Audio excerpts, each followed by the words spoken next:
لیمون فیلم تقدیم می‌کند. آنکی اکیم مکدایلاکس آیکو چلیک برد چلیک uğur Çavuşoğlu Hakan Merişliler Ali Coşan Kalkar ve Lemi Filozof da Doktarı Çırpar. Hayat sevince güzel, sevmek ömre bedel. Aşk kapıyı çalınca aklın başından gider. Hayat sevince güzel, sevmek ömre bedel. Aşk kapıyı çalınca aklın başından gider. Yarenin kollarında, elinin koynlarında. Korkma düşmekten aşka, hayat sevince güzel. Nereden geldik dünyaya, hayatı yaşamaya. Aç gönlünü sevdaya, hayat sevince güzel.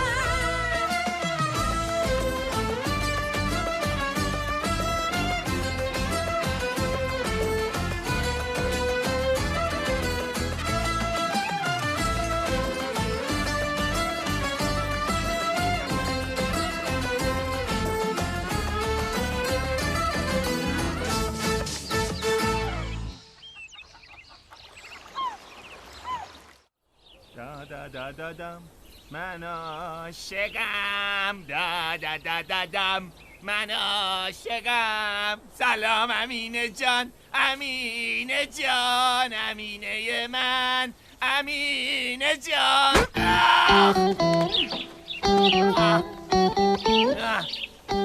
آخ دنیا داره دور سرم میچرخه امینه چشمم که به تو افتاد دنیا داره دور سرم میچرخه قربونت برم دنیا رو سرت خراب میکنم. آخ چی شده عشقم چرا اینقدر عصبانی؟ میخوای برو از مامان جونت بپرس. مادرم باز عصبانیت کرده؟ اون مادرت با اون قیافه برج زهرمارش با آینده من بازی کرد، جلوی همه آبرومو برد. همشم تقصیر تو. ای بابا آخه من چیکار کنم عزیز دلم من ها؟ عزیز تو نیستم. اگه یه کلمه دیگه حرف بزنی کلتو میترکونم. چرا تو عزیز دل من نیستی ها؟ میشه بگی؟ از این به بعد دیگه دختری که دوستش داری میشه عزیز دلی. کدوم دختر؟ دختری که مادرت برات خواستگاری کرد. برای کی؟ برای من؟ نه واسه بابات. آها بابا بزرگم فوت کرده امینه. اینقدر حرف مفت نزن میزنم تو دهنت ها. بزن خوردم کن عزیزم خوشگلم مثل بادم جو بزن منو بهتره کن تیکه تیکم کن عزیز من عشق من خوشگل من دیگه حالم به هم خورد. لازم نکرده اینجوری ابراز احساسات بکنی. خیلی دوستت دارم امینه جان خدا شاهده خیلی دوستت دارم باور کن. اگه خیلی دوستم داری پس چرا رفتی خواستگاری یکی دیگه؟ من اصلا خبر ندارم عزیزم من از هیچی خبر ندارم حتی مامانم هم برای خودش بریده و دوخته حتما همینه دیگه. پسر اندازه خر شدی باز نمیتونی مثل آدم با مادرت حرف بزنی. نمیتونی بگی من امینه رو دوست دارم هیچ کس دیگه اینو نمیخوام. 100 بار گفتم 1000 بار گفتم به خدا اگه بدونی چند بار گفتم بهش اونا به خیال خودشون دارن برای من تصمیم میگیرن. آخه گناه من این وسط چیه خوشگلم؟ به خدا به خاطر تو خیلی کارا کردم. میدونی چه راههایی رو رفتم؟ بالاخره مشکلمون حل میشه امینه. قسم میخورم که حل میشه. تازه تو اون کار از من بپرس که قراره چی بشه عسل من. چی رو باید ازت بپرسم؟ تو دیگه گندشو در بردی. به مادرت سلام برسون بهش بگو اون دختری که میخواد و برات بگیره.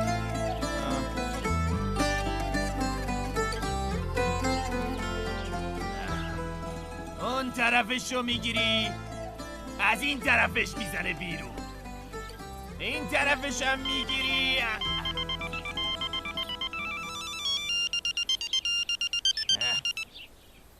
الو بله داداش باریش کجا ما؟ من الان تو چیزم آره تو مزرعه دم تراکتورم آره دم تراکتور دختره گستاخ کنار اون پسره چیکار داشتی ها؟ بابا جون ما هم دیگه رو دوست داریم به خدا میخوایم ازدواج کنیم. ساکت دختره بیاخ پسری که میخواد ازدواج کنه مثل آدم میاد خواستگاری.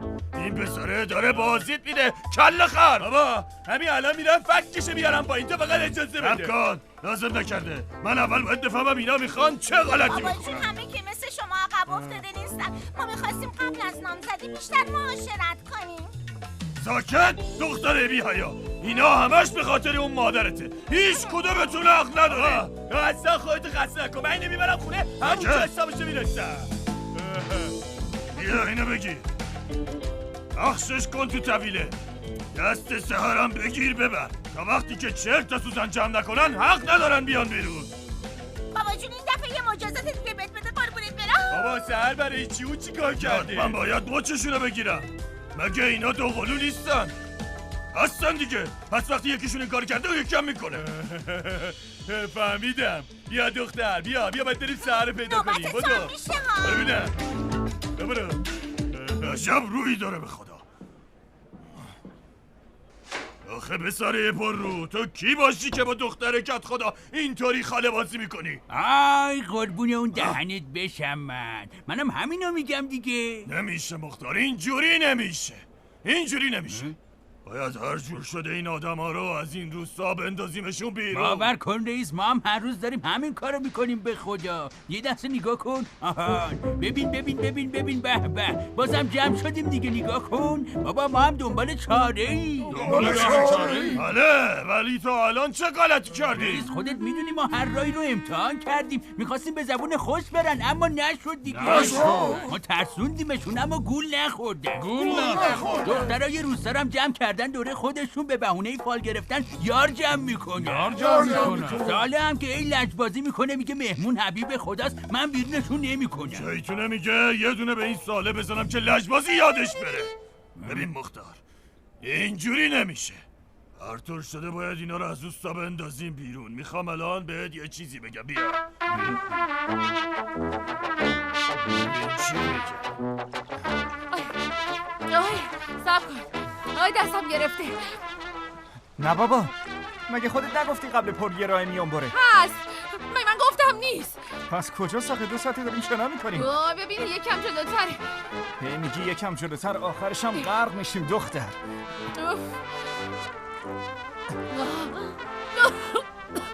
ظریفه؟ حالت خوبه؟ من دیگه نمیتونم تحمل کنم. باشه بذار من الان کمکت میکنم. نه خیر، من خودم میرم. نمیتونم برم. بیا لجبازی نکن، الان خفه میشی. بیا تو بیا رو.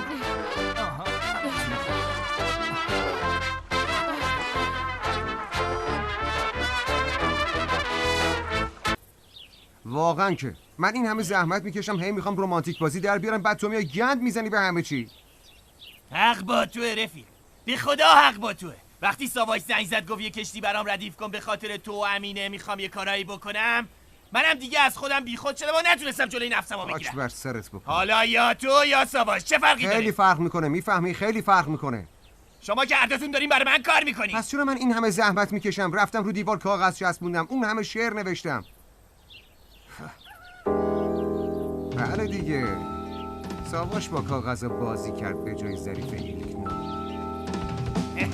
تو چقدر بدشانسی رفیق. به خدا راست میگم، از شانس ایلکنام اومد.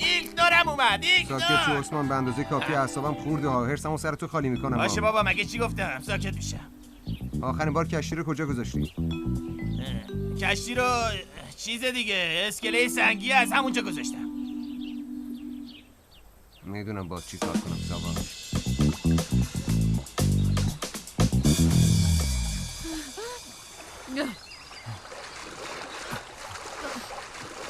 وای بذار همینجا من بشینم. آره برو بشین. آره. وای خدا. چی شد؟ باز که برگشتیم همونجا؟ خیلی خوب دیگه، اشتباه کردم بسه. چرا اینقدر اشتباه آدمو میزنین تو سرش؟ من با چیز قاطی کرده بودم، چه بدون با روستای چیکیلک. اینجا روستای سنگیه. سردته؟ آره یه مقداری دارم میلرزم. بذار یه آتیشی چیزی درست کنم خوش بشین بعد بریم، وگرنه مریض میشین اینجوری. لازم نکرده، من چی اصلا نمیخوام. من رفتم. از وسط روستا اینجوری میخوای رد شی؟ آره اینجوری نمیشه. لج نکن، 2 دقیقه حلش میکنه.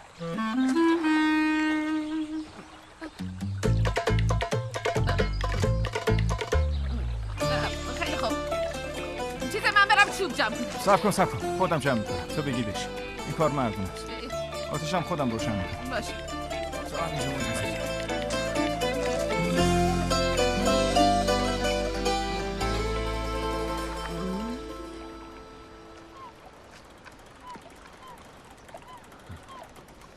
بابام کجاست؟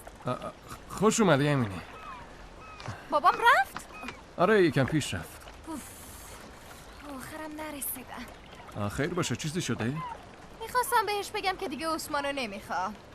یعنی چی؟ شما که همدیگه رو خیلی دوست داشتین. هنوزم دوست داریم. اون عثمان بیخاصیت به حرف مادرش گوش میده. خیلی اعصابمو خورد کرد. خیلی. این چیزا پیش میاد. هیچ کس نمیتونه جلوی عشق رو بگیره. همه اینا میگذره. چقدر قشنگ حرف میزنی. عثمانم همش برای من شعر مینویسه. همینجوری هم مخمو زد. باورت میشه من اصلا از این پسر خوشم نمیومد. صبح تا شب دنبالم راه افتاد. وقتی هم که برام شعر خون منم عاشقش شدم. باز حرفشو زدم یادم افتاد. امینه چند تا ظرف خالی هست. اونا رو بدم با خودت میبری خونه؟ آره.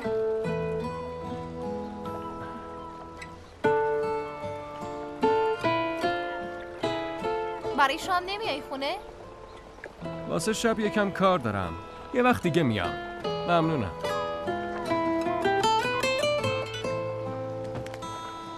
امینه چی کار میکنی؟ مگه میخواستم بخورمش حالا لوس نونو.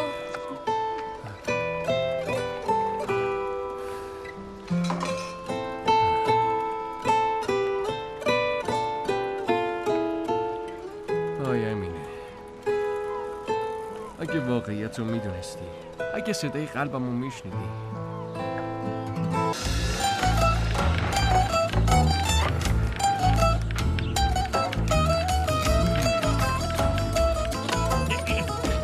صبر کنید. چی کار میکنید؟ اینجا چه خبره؟ سلام، میخوایم زیر ماشینتو تمیز کنیم. از طرف شهرداری اومدیم برای خدمت رسانی. آقا صبر کنید. شخصیه بدون اجازه حق نداری بلندش کنید. چیکار کنیم؟ مگه چاره دیگه ای برامون گذاشتی؟ فکر کردین این روستا بی‌صاحبه؟ حق ندارین هر کاری که دلتون میخواد بکنین. این روستا صاحب داره. وایسید ببینم چی میگی باز خودت ها؟ شیرازی خواهش میکنم تو تازه حالت خوب شده به خاطر من. از همتون شکایت میکنم. حالا بیشتر که دوست داری شکایت کن. اسم منم بگو آقا رستم منو از دوستاش بیرون کرده. ببینم چی میشه. وگرنه همین قوطی کبریتو رو سرتون خراب کنم. خدایا میشنوی میخوان خونه خرابم کنن. من بگم بابا جون اگه بازم تو قهوه خونه جلوی مردم بخوای فاطمه بکنی اصلا نیا بشین تو خونه. خودت بشین خونه. چرا من بشینم تو خونه؟ من چرا بشینم؟ مثل دخترها منو تو خونه حبس کردی. بس دیگه. برو میرم بابا. آخه همتونو میکشونم دادگاه. از همتون شکایت میکنم. اینجا چه خبر شدی؟ این صدا چیه؟ بریم ببینیم. ای بابا حق نداری به این دست بزنین. ای چه خبره؟ اینجا چه خبره؟ این دیگه چیه ها؟ ما داریم یکم تمیزکاری میکنیم آقا صالح. هیچ کس غیر از خودم حق نداره اطراف خونه من رو تمیز کنه. مهمونای منم هیچ کس جز خودم نمیتونه از اینجا بیرون بکنه. فهمیدی یا نه؟ تو این کار دخالت نکن صالح. باشه پس من دخالت میکنم. رستم چی داری میگی؟ یه بار دیگه به من بگو ببینم. ما غریبه ها رو تو روستامون نمیخوایم. خیلی خوبه. خب پس اول از همه خودت از این روستا باید بری. ببخشید چرا من باید برم؟ ببینم مگه ننه بابای خودت غریبه نبودن؟ بله مگه اونا از جای دیگه نیومده بودن به این روستا؟ احترام موی سفید دید چی نمیگم ولی دیگه داری زیاده روی میکنی آقا خاله. باری بابا صبر کن ببینم. اینو بگیر پایین ببینم. تو با چی داره اینجوری حرف میزنی؟ نذار بازخواستت کنم. تو میخوای منو بازخواست کنی؟ آره؟ میخوای امتحان کن نتیجه‌شم ببین. قبلا بهت نشون دادم ولی اگه دوست داری بازم میتونم بهت نشون بدم. الان وقت دعوا و جر و بحث نیست. ما باید متحد باشیم. دیروز بود، امروز هم امروزه. گذشته ها دیگه گذشته. باید به جلو نگاه کنیم. فقط دلم میخواد به این دست بزنه. به خدا رگمو میزنم. همینو میندازم گردنم خودمو خفه میکنه. ای وای مشون اینجا دیوونه چه خبر شده ها؟ چه تو خبره؟ کدوم گوری بودی پسر؟ بابا یکم کار برو داشتم. اون طرف ببینم، برو گم شو. خدایا چرا این بلاها سرمون میاد آخه اصلا خوب نیستم، به خدا خوب نیستم، شناسی قلبم گرفته دارم نگران نباش زمین ترسی به خدا اگه بلایی سر زنم بیاد همتون از همین آبجو میکنم تا خود ازمی میبرمتون. گفته باشم شفیق جانی حق داره بنده خدا. عزیزم. دوست من بیا اینجا ببینم، بیا. بفرما داداش ساله. نه اینا رو جمع. چشم داداش همین الان. به خدا من نمیدونستم توش آدم هست، شرمنده. منم فکر میکردم بعضی آدم ولی خب اشتباه میکردم. ببین فقط ظاهرشون به آدم میخوره، آره، اما دلشون سیاه. نگاه کن. بریم.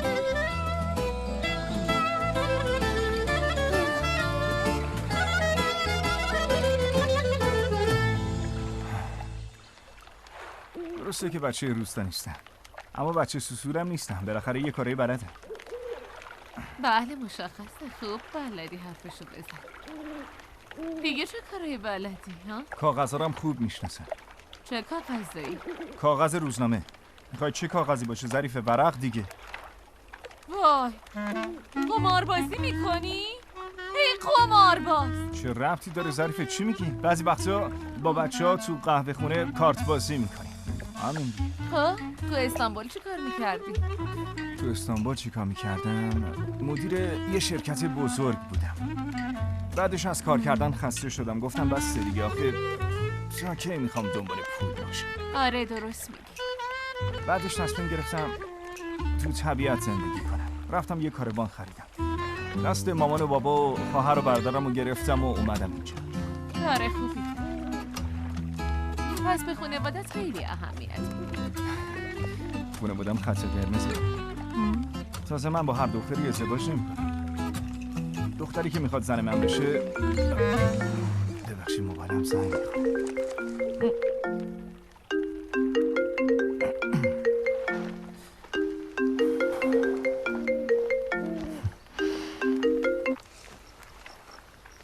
جانم. ساواش کجایی پسر؟ چی کار داری؟ سرم شلوغه. بدبخت شدم ساواش، تو درد سر افتادم. چی شده؟ به کسی نگی. بگو چی شده دیگه. گیر افتادم، بدجوری گیر افتادم. خبر جدیدی نیست، تو همیشه گیر میافتی. ساواش مثل همیشه نیست، این دفعه خیلی فرق میکنه. باید همین الان بیای. آخه تو واقعا وسط روستا چطوری گیر افتادی آخه؟ با دختر آقا رستم ما رو گرفتم، باباش جلوی در با اسلحه وایساده. تو رو خدا بیا ساواش. دوست دارم بگم خدا بکشتت ولی مامان قصه میخوره. خیلی خوب دیگه، تا 10 دقیقه دیگه میام اونجا. خدافظ.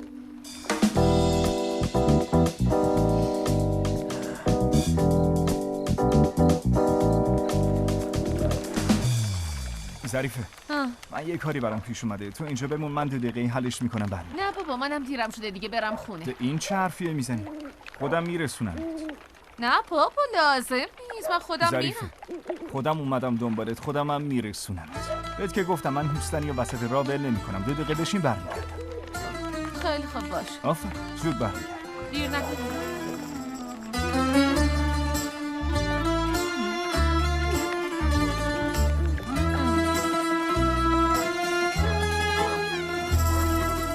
از این روستا خیلی خوشم میاد، مخصوصا اینجا. پس خوشتونه. منم گاهی وقتا میام اینجا، همینجوری ساعتا برای خودم میزنم و میخونم. بی‌صبرانه منتظرم. بزن فکر کن من نیستم. دیگه نمیتونم فکر کنم که تو نیستی. تو یه جوری وارد زندگیم شدی که شبا با فکر تو خوابم میبره.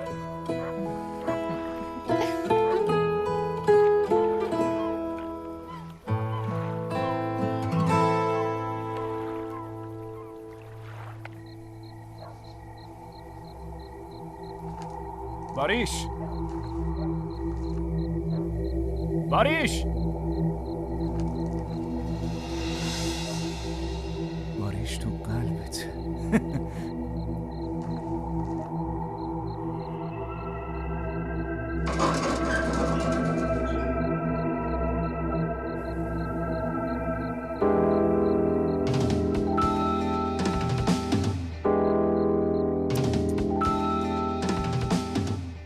مثلا 10 بار بهت گفتم رو برف را برو، اما نذار ردی ازت بمونه.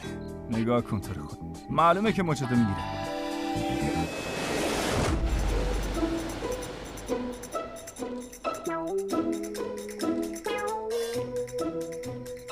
سلام.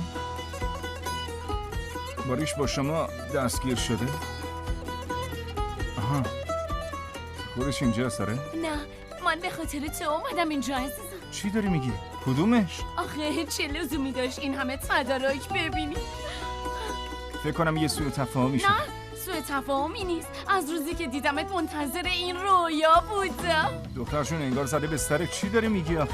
رویای ازدواج عزیزم. بزرگترین آرزوی من اینه که با هم ازدواج کنیم. درو باز کن لعنتی، درو باز کن. میدونم اون چایی. باریش باز کن. نباید منو بازی میدادی آقا ساواش، نباید برنامه منو خراب میکردی. باز کن باریش، ما با هم برادریم. زود باش، بین خودمون حلش میکنیم. باز کن. اون که آره حلش میکنیم. شما فعلا با سر خانم همونجا بمون، منم میرم با زکی کار. باز کن این درو باز کن لعنتی، باز کن. خوش بگذره. عجب گیری افتادیم. خب دیگه من موندم و تو. چرا مثل زامبی میای سمت من؟ مگه تو خل شدی؟ پیشنهاد بده دیگه. چه پیشنهادی آخه؟ من پیشنهادی ندارم. از چی حرف میزنی؟ عجب مارمولک هستی تو پسر. برای اینکه سورپرایز خراب نشه داری به هم دروغ میگی؟ باشه من الان چشمامو میبندم. زود باش. خدا رو شکر. چه عجب. چشاتو ببند که سورپرایز خراب نشه. باشه پس هر وقت که من گفتم چشاتو باز میکنی. باشه دارم از هیجان میمیرم. خدایا میخواد چیکار کنه؟ خدایا میخواد چیکار کنه؟ خب این پسر باز نکنی ها. وای هیجان دارم.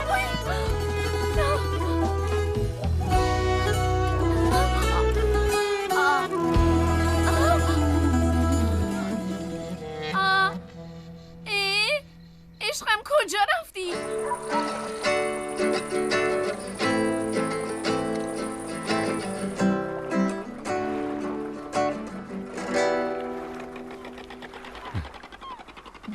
موسیقی رو خیلی دوست داری؟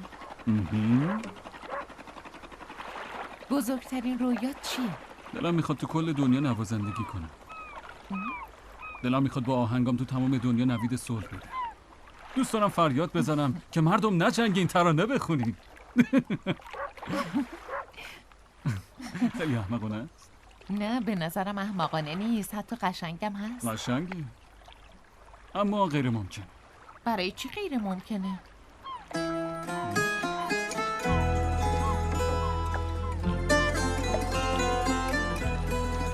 بیا.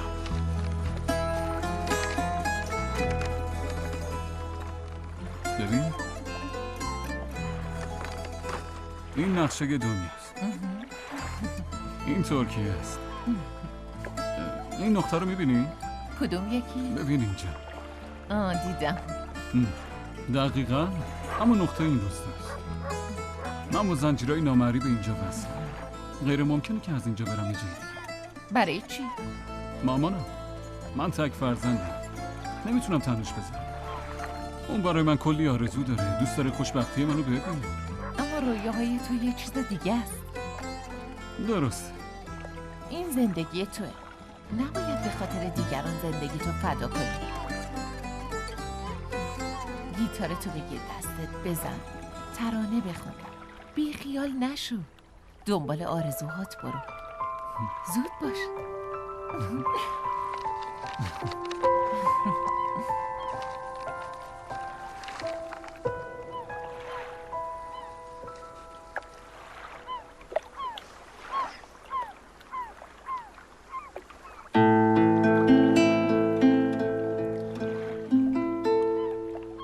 Hayat sevince güzel, sevmek ömre bedel. Aşk kapıyı çalınca aklım başımdan gider.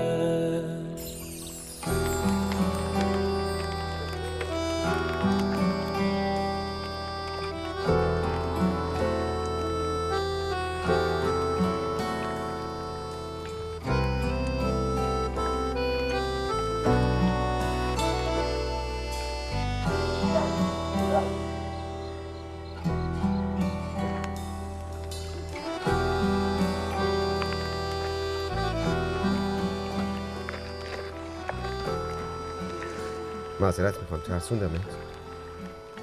نه بابا، برای چی من بترسم؟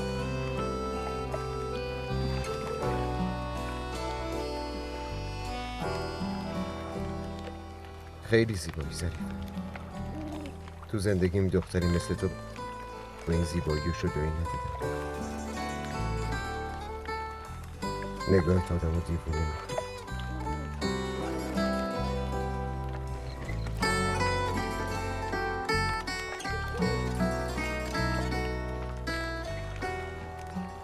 نور آتیش خیلی زیباست روی صورتت. خواهش میکنم این لحظه رو فراموش نکن، چون هیچ وقت همچین لحظی رو تجربه نکردم.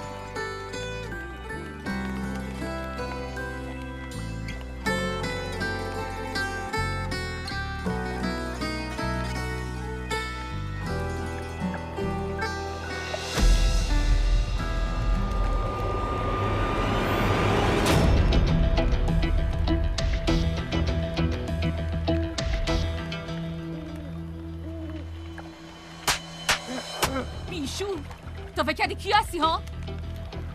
دیگه حق نداری به من نزدیک بشی. ظریفه داری اشتباه میکنی. چیو اشتباه فهمیده احمق؟ معلومه میخواستی چیکار کنی؟ ساش برو، تو رو خدا حوصله‌تو ندارم ما. گوش کن ببینم، اون شبیه اون دختری که فکر میکنی نیست. خجالت بکش، به خاطر یه ماشین با احساسات دختر مردم بازی نکن. بس کن این حرف رو، حوصله ندارم. ول کن این حرف رو، چون تو خودت ماشین رو میخوای نمیذاری من کاری بکنم. تو چی داری میگی باریش؟ دارم میگم تو به خاطر ماشین هر کاری میکنی. میدونی چیه؟ تو هنوز منو نشناختی. جدی میگی؟ پس اینا چیه؟ آتیش، محفل عاشقانه؟ من میدونم آخرین قصه به کجا ختم میشه. این کارا رو به خاطر ماشین نکردم. پس به خاطر چی بود؟ نکنه واقعا عاشق دختره شدی؟ چرا پرت و پلا میگی؟ چه ربطی داره؟ من فقط میخوام دستور اون دارو رو بگیرم. پس یعنی ماشینم نمیخواد. بی خود تلاش نکن باریش. هم ماشینو میبرم، هم دختره رو. یادت باشه. تو فقط عقلشو میتونی ببری، چون دلش پیش منه.